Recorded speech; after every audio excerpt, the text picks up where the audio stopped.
छत्तीसगढ़ी गाने देखने के लिए हमारे YouTube चैनल को सब्सक्राइब करें और नए अपडेट्स जानने के लिए बेल आइकन के बटन को क्लिक करें।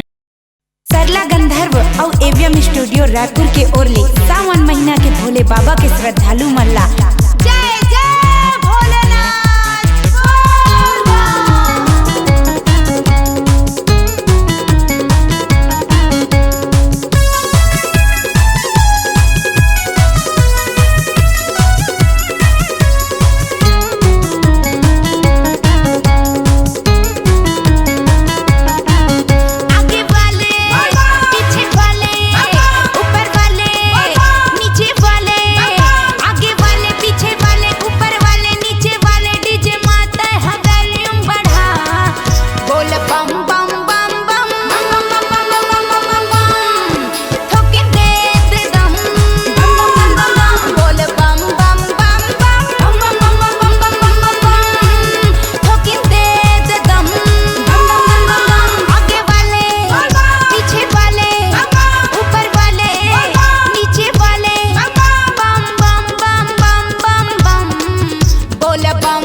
के भोरम देव के भोलेनाथ बाबा जम्मो नर नारी मन तोर चरण मा जल चढ़ाए बर आथे और अपन अपन मन के फल ला पाथे।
बाबा तय साक्षात आए तोर भक्त कांवरिया मन हा जगह जगह ले जल चढ़ाए आए और सबके हौसला में तय समाए।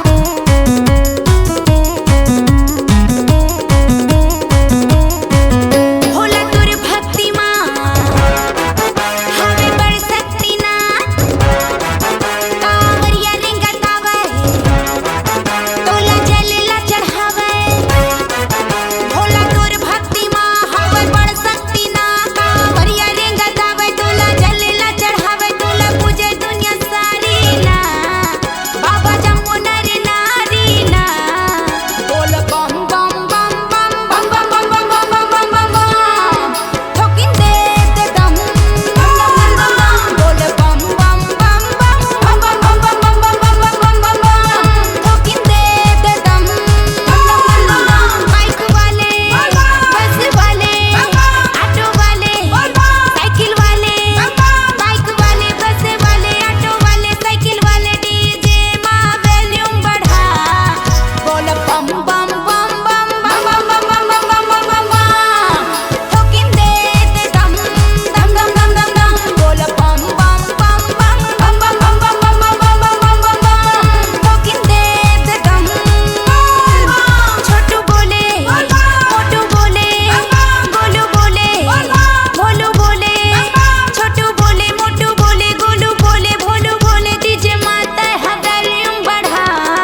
यदि आप अपनी आवाज को एक नया आयाम देना चाहते हैं तो चले आइए मल्टी ट्रैक डिजिटल रिकॉर्डिंग के लिए AVM audio video studio Khamtarai Raipur. Mobile number 9301523929 और 7869646201।